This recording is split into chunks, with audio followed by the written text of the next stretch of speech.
Now, the greatest radio shows of all time. Suspense. The Shadow Node. Washington calling David Harding, counter-spy. Classic radio theater. The Great Gildersleeve. Fibber McGee and Molly. Dragnet. Gunsmoke. The Lone Ranger. Now, step back into our time machine with your host, Wyatt Cox. Good evening, friends of the Inner Sanctum. Dane Clark in a program entitled Crime and Peter Chambers. It went into the time slot that was occupied by Rocky Fortune when Frank Sinatra walked away from the show. This episode of Crime and Peter Chambers originally broadcast April 6, 1954.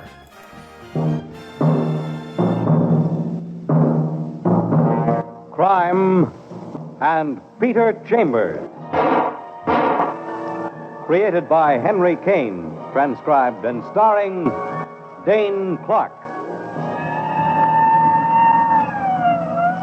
A private investigator, duly licensed and duly sworn, Peter Chambers.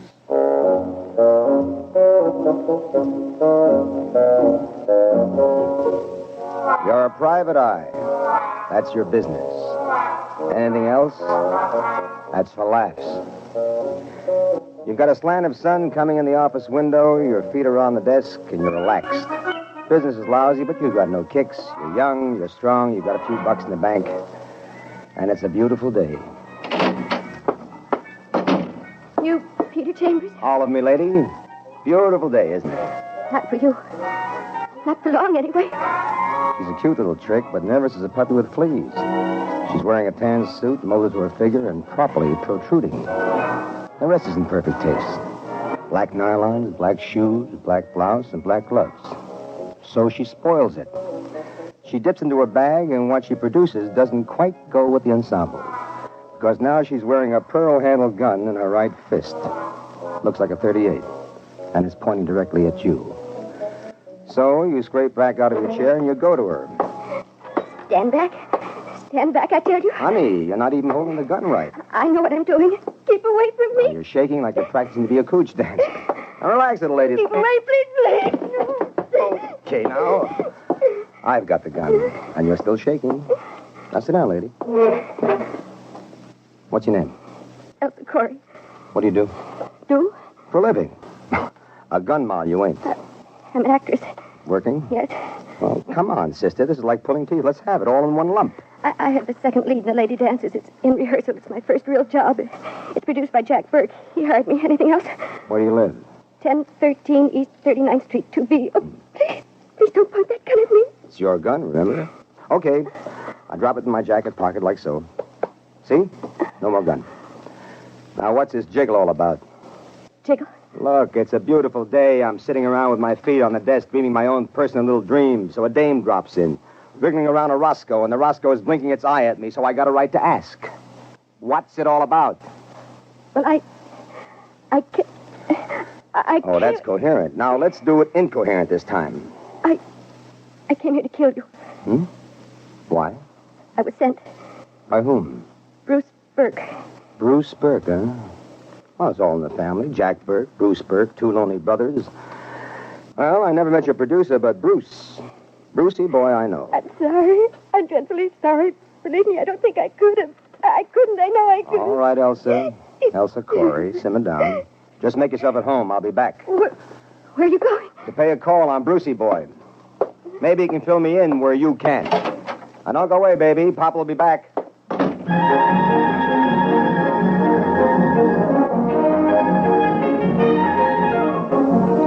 Bruce Burke. A crumb right out of the bread box. A bum with a couple of $1,000,000. A sharpshooter that owns a nightclub called The Flame.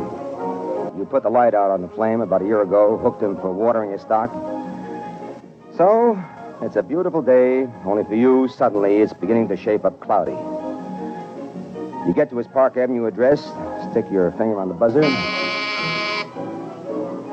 Nobody's home. Well, you've been there before, a 12-room suite for Brucey and his missus. Plus, she's got an apartment on the side. And just for kicks, you try the knob, and very conveniently, the door's not locked. You're inside, but you don't go far. Bruce Burke is napping, face down. Only when you go to turn him over, Brucey boy's napping days are finished.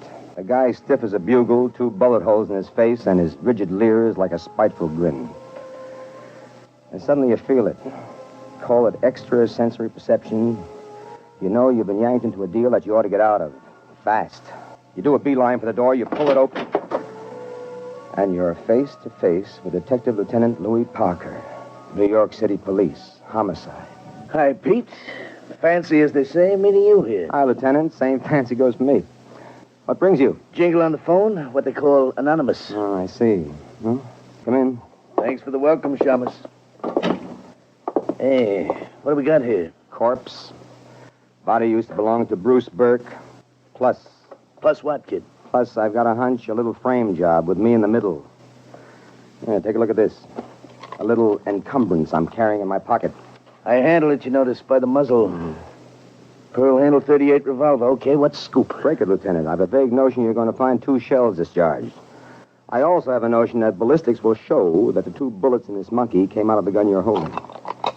2 hunks of lead missing. Figures. And my fingerprints on the handle. And my fingerprints on the doorknob. And me and Bruce Burke supposed to have a feud going. I hope you got a good story for me, kid. We've been friends a long time. And a little dame wearing gloves. I'll bet mine are the only fingerprints on that Roscoe. Better be a good story, kiddo. Salulu, Lieutenant. Lend an ear.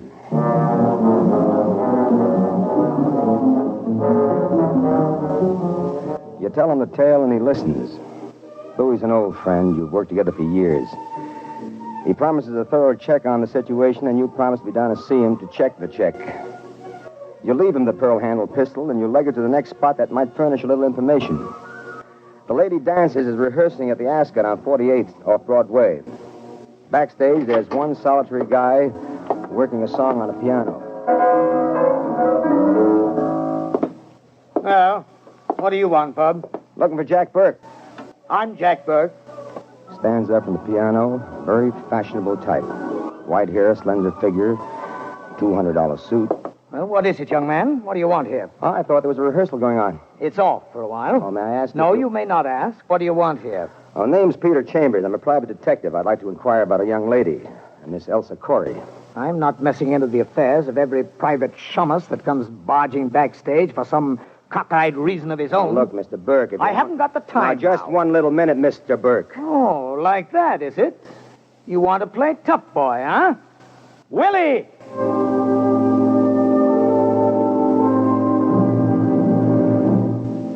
A muscle-bound monster comes ambling out of the wings. The guy's 6'4" and practically as wide as he's long. Willie's got a face that's half moron, half pig. And the part of the pig is dangling in a couple of ham-like hands. But you're not worried about Willie. You've got a large ego and a lot of confidence. And you think you can take Willie if you had the time. But right now, you don't have the time. So you turn from Willie to get back to Jack Burke. But you've underestimated Willie. Willie's not as amiable as he looks. You get a hit in the head like a stroke of paralysis. And the lights blaze and start whirling. And then there are no more lights. There's blackness. Whirling, spinning, blackness.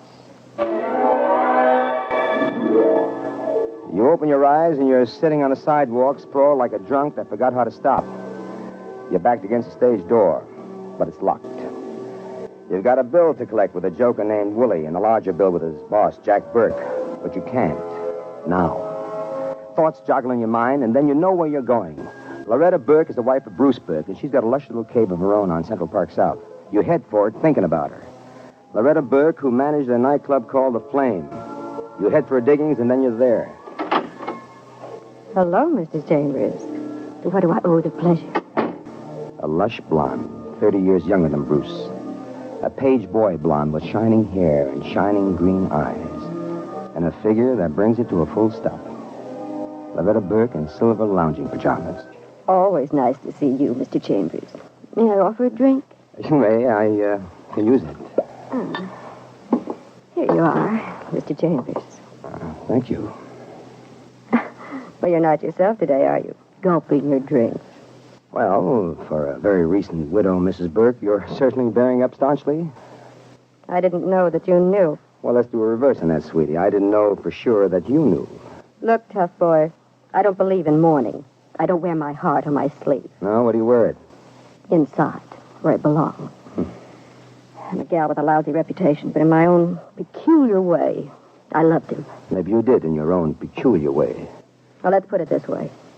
Whoever killed him, sooner or later, is going to face up to me. Now, you got any comment, Mr. Chambers? I don't know. This started off as such a beautiful day, and me sitting around thinking about how business is lousy. Maybe you ought to get out of here and see if you can't stimulate a little. Gentle hint, Mrs. Burke? I've got a lot of things to do. I get it. Well, one question before I leave. You know a little dame by name of Elsa Corey? Never heard of her. Bye now. See you around. You bet you will. April 6, 1954. Crime and Peter Chambers on Classic Radio Theater with Wyatt Cox.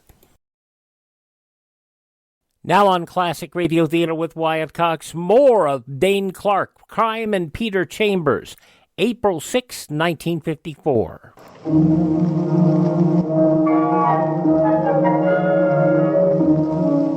Outside, you called the office about Elsa Corey, but of course our little birdie has jumped the chicken coop. You do a small debate with yourself. Corey or Parker? Which one first? But you promised the lieutenant, so you mosey to police headquarters downtown. You're jogging up the steps when you see him coming out. Now, hurry.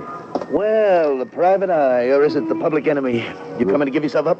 Lieutenant is jocular, but he looks worried, and when a friend looks worried, you'll begin to worry. That was the murder gun, Pete, no question.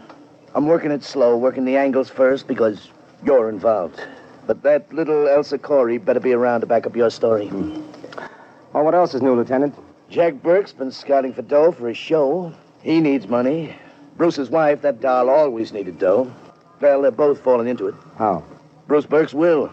Jack gets half the estate, Loretta Burke gets the other half, plus the nightclub goes to her. Real cozy, huh? Look, pal, you're not one for throwing stones. Not in this case. So far, all I've really got is you. Yeah, me. You've been a doll, Lieutenant, a living, breathing doll. Well, don't depend on it, Pete, not for too long.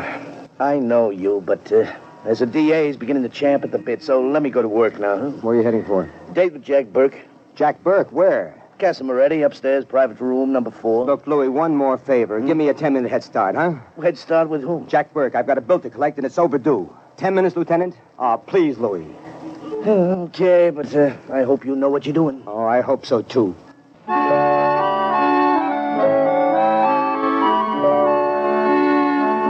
The Casa Moretti is in Greenwich Village, and it serves the longest, skinniest, most flavorsome spaghetti west of a little town called Rome, which they tell me is in Italy. Casa Moretti has a downstairs dining room and an upstairs private room where you can run yourself a tete-a-tete or a banquet, depending on your mood.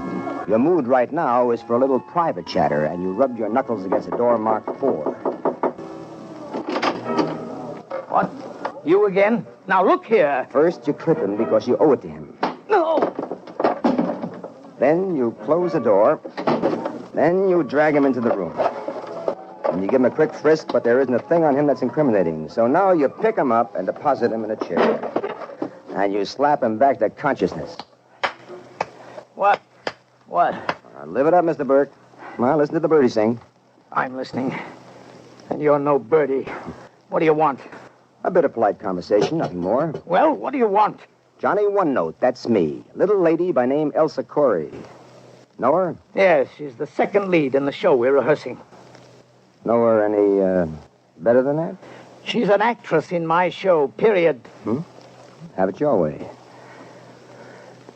According to her, she says your brother sent her to see me. Did you introduce her to your brother? No. You happen to know if your brother was acquainted with her? My brother is dead. I know that. And from what I hear, you, a private eye by the name of Chambers, you hated his guts. I'm supposed to know all about that, too. All right. Is there anything else?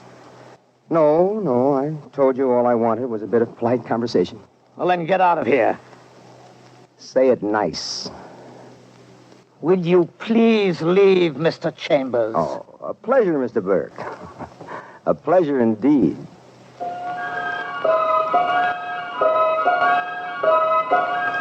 There's one stop left. You've done the merry-go-round. You've gone the full circle.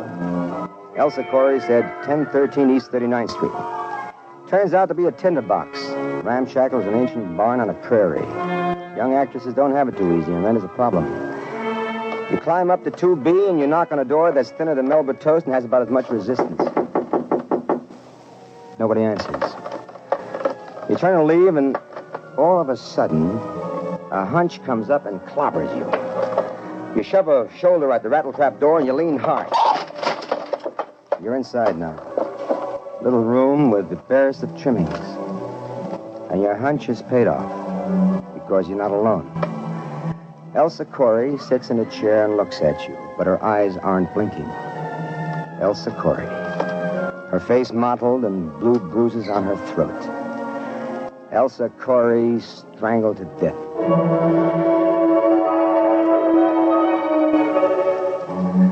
So, it's still a beautiful day.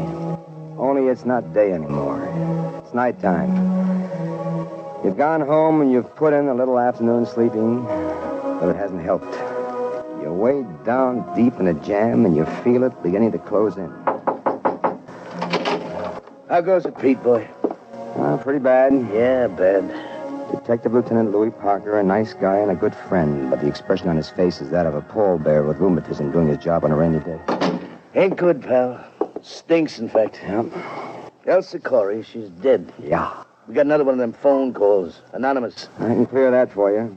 Like how? I made that phone call. You did? Yep. I busted into her place and I found her. Like what you found when you got there. You know what it means, kid. Got an idea? You had one little out, an alibi witness named Elsa Corey. Now she ain't with us no more. Where's that leave you? Crouched behind the 8-ball, only it keeps getting smaller. Pete, you know how I feel about you, but... Want to come downtown with me now, fella? Tussle it out with the DA's people? Well, must we... What's left, kid? Well, I've got a little night duty to attend to. I've been sort of resting up for it. Night duty? Yeah, now look. Let's make a date, Louis. I either collect a killer for you or I present myself. Present yourself when? Let's say tomorrow morning, bright and early tomorrow morning. You either get a closed case by then or you've got me. You know, I only work for a living, Pete. I can get kicked off the force I fast. never crossed you up, Louis, ever. It's been a long time now, you and me. It's one for the storybooks, a private eye and a public cop who can work together and who respect each other. We got a deal. Deal it is, yeah. Bye, Lieutenant. Bye, Detective.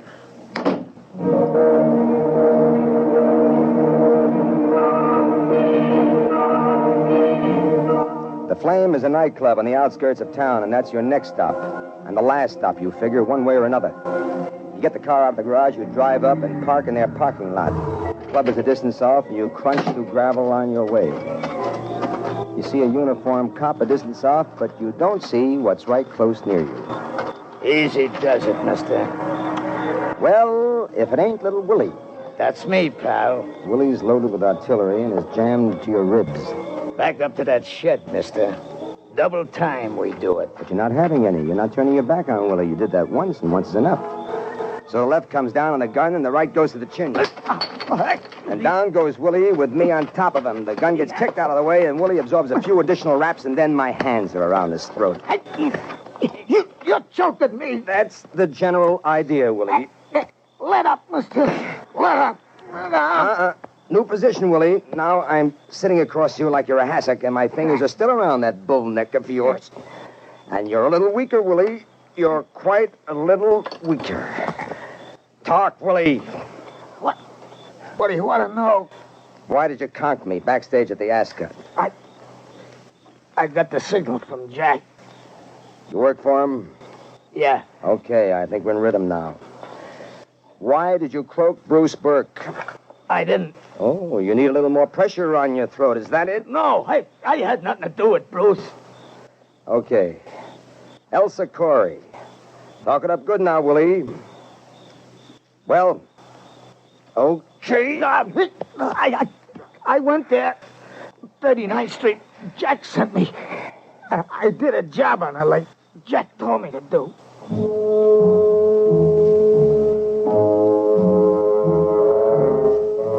Willie passes out of the picture. You get up off him, collect his gun, and go looking for the cop, and latch the law onto Willie with instructions to deposit him in the lap of Detective Lieutenant Louis Parker. Then you brush at your clothes, and you make for the nightclub. The joint is jumping and it's temptation, but you haven't got the time. You steer through the joyous people to the door marked Office of the Manager, and you open it without knocking. Well, Peter Chambers, we were just talking about you. Close the door. The other half of that we is Jack Burke.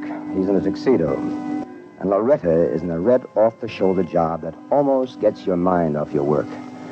From April 6, 1954, Dane Clark, Crime and Peter Chambers on Classic Radio Theater with Wyatt Cox. The conclusion follows these important messages from your favorite radio station.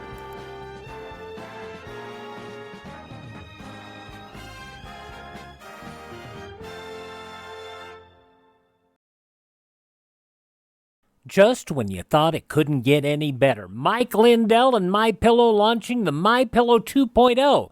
Now, when Mike invented MyPillow, it had everything you could want in a pillow. Now, nearly 20 years later, he's discovered a new technology that makes MyPillow even better. Of course, the patented adjustable fill of the original MyPillow, but now with brand new fabric with a temperature-regulating thread, it's the softest, smoothest, and coolest pillow you'll ever own. Say goodbye to tossing and turning and flipping your pillow over in the middle of the night. And more great news on the MyPillow 2.0 buy one, get one free offer with my promo code Wyatt. MyPillow 2.0 is 100% made in the USA, 10-year warranty, 60-day money-back guarantee. Go to MyPillow.com, click on the radio podcast square to receive the MyPillow 2.0 buy one, get one free offer. Use my promo code Wyatt or call 1-800-928-4715.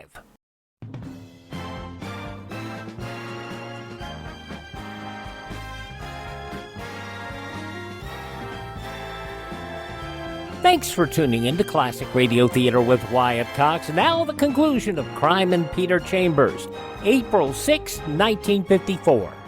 But the old mind comes right back to attention because dear Loretta shoves a lily white hand into the desk drawer and it comes up caressing an ugly 45.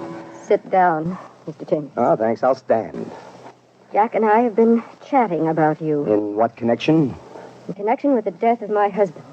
Lady, you're pointing that gun in the wrong direction. What are you talking about? I'm talking about Jack Burke, who dreamed himself up a foolproof little murder, only I'm going to take it apart for him right now. This had better be good. Listen, this guy is in a jam with his show. He's looking for money all over town. Do you know whether he asked Bruce for a loan? Yes, I know he did. And Bruce turned him down. Bruce had no confidence in the lady dancers. So Bright Boy figured one out. If he bumps Bruce, he gets half of his estate. Even if he can't get the loot right away, he can borrow on the strength of it. So he kills him. He's a liar. He knows a little dame, second lead, Elsa Corey. This kid doesn't know which end is up. He gives her the cleaned-up gun, and she's wearing gloves, so it's still clean. And what is she supposed to do with She's it? supposed to come to me because Jack thinks there's bad blood between me and Bruce. She's to threaten me, not shoot me. No, nothing like that. And she's to tell me that Bruce sent her. Bruce? Why Bruce? Because this guy figured it exactly as it happened. Oh? I took the gun away from her. I went to Bruce to find out what it was all about. The door was conveniently left open for me, and I found Bruce like this bum had left him. And then a cop show, spurred by an anonymous phone tip. Cute, huh? Cute enough. Where's the girl? That Elsa Corey? Yes, where is she? Where is she? Look at him wiggle. The big producer. Where is she? She's dead. What? He wasn't going to let her hang around to testify against him, was he? Did you ever hear of Willie? Of course. Willie choked her to death. Proof, not words. The law's caught up with Willie. He's yodeling out there like a broken-down jukebox. Well, that's proof against Willie, not proof against me. Look at him, squirming like a rat with his tail in a trap. Look at him. How much more proof do you want? The lady looks. Guilt is scribbled on him like the devil is written on his forehead. She lifts the gun, and for a minute you think it's for you. But it isn't. There isn't much left to look at when you get to him. And all of it is very dead. All right. It's over, and it's done with. Mind if I sit down for just a couple of minutes? Sit. It was a beautiful day before it shaped up cloudy. What are you talking about? Then a dame comes in and threatens me with a gun, and I get myself jammed up with the law as a murder suspect, and I get pushed around by an ape named Willie, and then I almost catch up at the wrong end of your 45, but it's finally developed into business. Business? From whom? You. Me? Next stop for you is a pokey. Maybe with a good lawyer, Who knows? It turns out justifiable homicide. That's business for a lawyer, not for you. True enough, but a lawyer's got to have facts. Now, who's better at getting up facts for you than yours truly?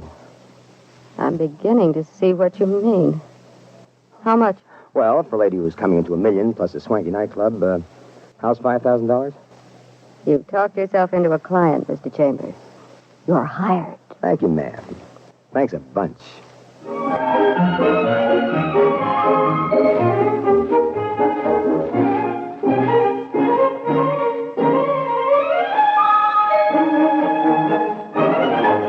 And there you've had Crime and Peter Chambers. Dane Clark was starred as Peter Chambers. Crime and Peter Chambers, transcribed, was created, produced, and written by Henry Kane. Others in the cast were Bill Zuckert, heard as Lieutenant Parker, Fran Carlin as Loretta, and Everett Sloan as Jack. It was directed by Fred Way, and this is Fred Collins inviting you to tune in again next week, same time, same station, for Dane Clark in Crime and Peter Chambers. Only 26 episodes of the rushed series, Crime and Peter Chambers, were ever aired. The program began the week following the end of Rocky Fortune, April 6, 1954, and would end on September 28, 1954. It would never make it back. Crime and Peter Chambers, April 6, 1954, Classic Radio Theater with Wyatt Cox. Now on Classic Radio Theater with Wyatt Cox, The Wind-Up, Part 5 of the 5-part Yours Truly Johnny Dollar story, The Salt City Matter, originally broadcast April 6, 1956. From Hollywood, it's time now for Johnny Dollar. Johnny, this is Ellie. I've been worried to death about you. You might be even more worried when the papers come out. I'm wanted for murder. Johnny. Now listen to me. I don't have a lot of time to explain it to a policeman. I didn't kill anybody, Ellie, but I need help. Where can I meet you? If I remember right, there's a coffee shop over Are on... they looking for you all over town? Yeah, I suppose so. We better not pick any place like that. I have a blue Ford convertible, a 52.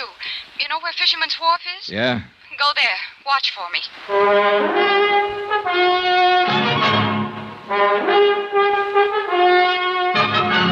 Tonight, and every weekday night, Bob Bailey in the transcribed adventures of the man with the action-packed expense account, America's fabulous freelance insurance investigator. Yours truly, Johnny Dollar.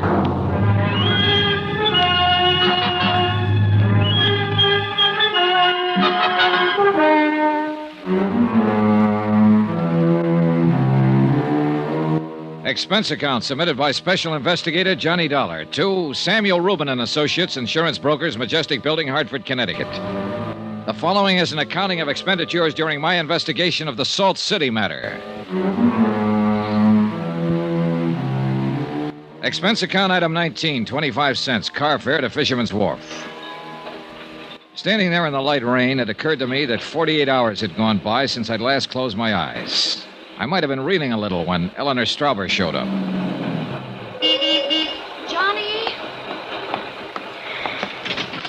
Johnny? Johnny. Yeah.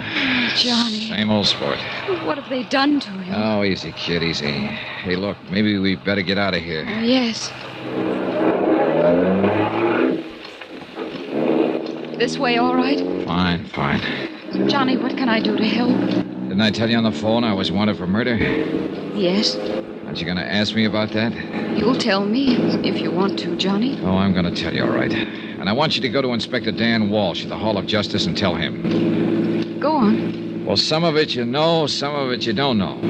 I know I'm the cause of a lot of it. If I hadn't been so dumb as to sell that big policy to Ed Julian. You had no way of knowing. My job was to protect him, get him alive, keep him alive until the company could break their responsibility. And I've been trying to do that. But I had to find Ed Julian first. Sure. One of my best leads was an attorney named Ray Gumby. He hoped to get Julian into custody one way or another in jail. That seemed a pretty good way for me to protect him. I got a tip from a hotel clerk that Ed was in Salt City with Jim Reno and some others. Go on, Johnny. Well, I took the train over to Salt City with a subpoena to find Ed. He was there, all right.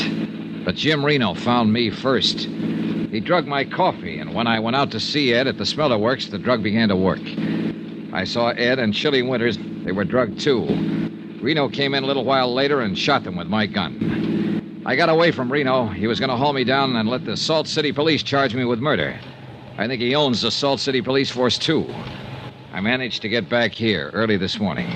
I called the police and tried to explain all this here, but they wouldn't listen. I went over to see Ray Gumby. Ellie, Gumby was dying when I got there. He'd been shot twice. I don't know if the police know about him yet or not. Then I called you. Who shot Gumby? There was those two thugs I tangled with over at Ed Julian's apartment, Swifty and Luke. Only names I know them by. Reno killed Ed Julian and Chili Winters? Yeah. Anything else? Oh, no. One place the police won't be looking for you is my office. There's a nice couch there. You need some rest. She drove me over to her office, and 10 minutes later, I was asleep. About 7 o'clock, I woke up, and for the first time in days, my head was clear. Clear enough to think of a man with a pencil-marked mustache who'd sold me information about Ed Julian being in Salt City. I found him in his rooms. Oh. Yeah, we got business. What are you... Hey, please, my lapel. You worry about them good and hard. I'm worried about the two men I saw murdered in cold blood in Salt City yesterday. I'm worried about the man who died in my arms early this morning. Most of all, I'm worried about myself. Please! Now, look. When you came to my hotel 2 days ago, you were taking a big chance about telling me where Ed Julian was. But it didn't make sense, because your kind don't take chances. What do you mean? I mean somebody paid you to look at me and tell me Julian was in Salt City. Oh, no, Mr. Dollar. Oh, Ed's wife didn't know he was there. The police didn't know he was there. No one but you. Now, once again, who paid you to tip me off that Ed Julian was in Salt City? Honestly, Mr. Dollar, I'm just a clerk there. It was just as I explained. I happened to be working the switchboard, and a call came in for Mr. Julian, and I just happened to overhear... You're lying. Please. I was in Ed Julian's apartment. His calls don't come through your switchboard downstairs. He's got a private line. Please. Now, once more. Who paid you to tell me that Ed Julian was in Salt City? No one paid me. Who was it? He'll kill me if please, Mr. Dollar, he'll kill me. Who is it? Mr. Julian himself. What? Honestly, it was Mr. Julian. Before he left town 2 nights ago, he told Mr. Swift and Mr. Luke, all of us, to make it difficult for you. And then he sent me a special delivery letter with $50 in it and told me to go to you and tell you he was in Salt City. Okay, relax. What? I don't want you to make a move. I just want you to stay where you are for the next half hour. Clear? Expense account item 20 cents phone call to Eleanor Strober. Johnny, are you all right? I'm getting better every minute. Did you talk to the police? Yes. They want to see you very badly. I'll go to see them as soon as I clear up some other business. Johnny, be careful. Don't worry about me. Did you tell them about Ray Gumby? Yes. They found his body. You have an awful lot of explaining to do. Now, look, I got another pickup for them. What? Not a body, just a hotel clerk. He's in his room at 412 Turk Street. I think he'll be out cold for another 10 minutes. I just conked him. Well... Phone the police and tell him to send somebody out to pick him up. He's part of my story, and he'll tell it. But, Johnny... And tell him to be sure and pick up Swift and Luke for Gumby's killing. Got all that? I think so. See you later. Johnny, be careful.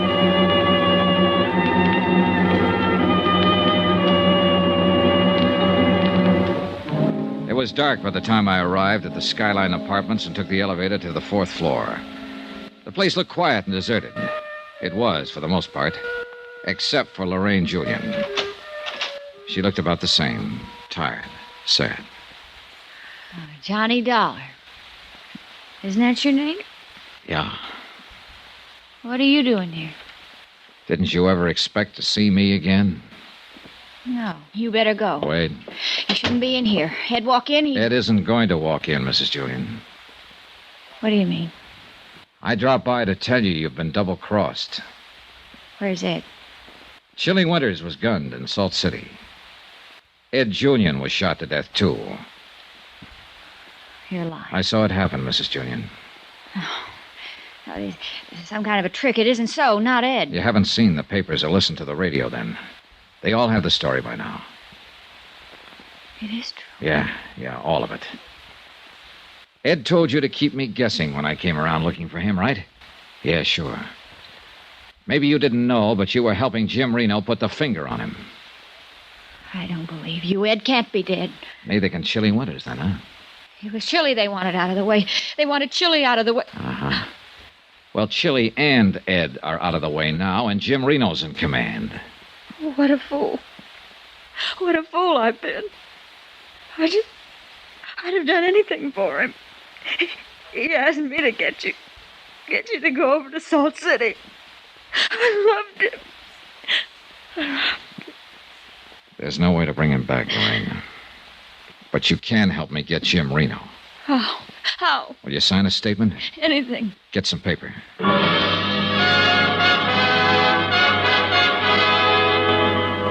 I wrote it while she sat there and helped me fill in the details.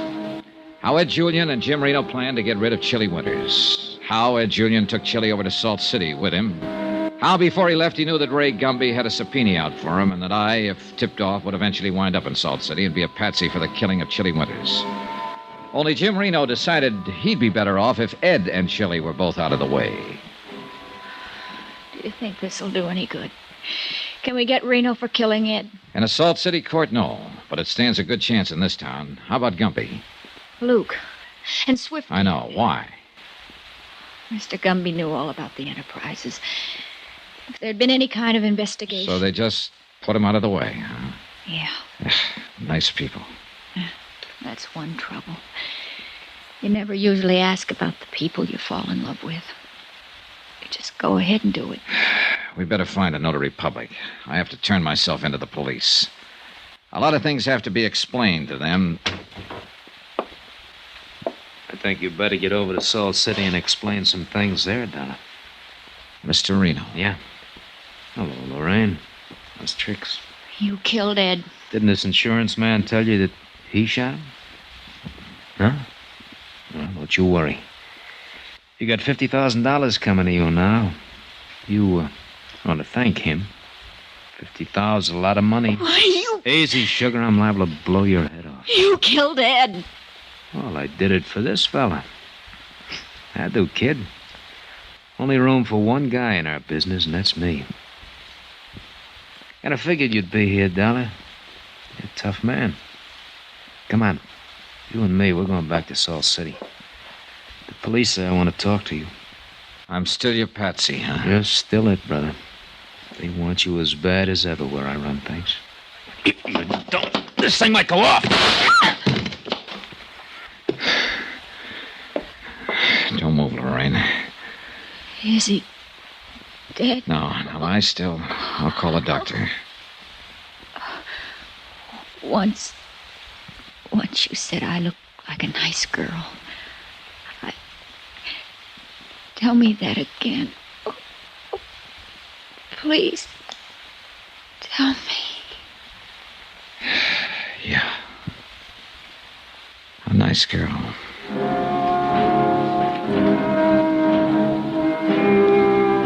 Expense account, item 21, $1,000, legal fees. To get a lawyer to explain formally what had happened. Item 22, $130, room and board. 23, $135, plane fare to Hartford. And, Johnny? Bye, Johnny. Bye, Ellie. The next time I sell an insurance policy, I'm going to ask for character recommendations. Then I won't get a nice fella like you and...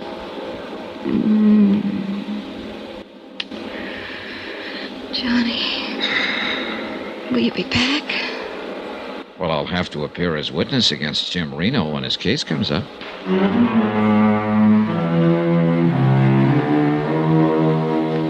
Item 24, $2, 2 drinks. Yep, for Eleanor and me. Expense account total, $3,262. Remarks, none. Yours truly, Johnny Dollar.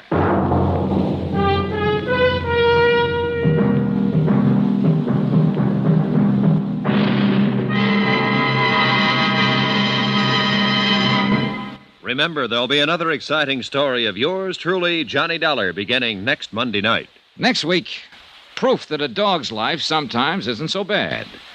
A case that starts out like a lark, just one big joke, but isn't funny for long.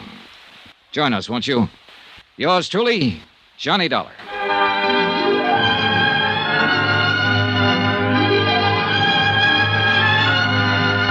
Yours truly, Johnny Dollar, starring Bob Bailey, is transcribed in Hollywood. Written by John Dawson, it is produced and directed by Jack Johnstone.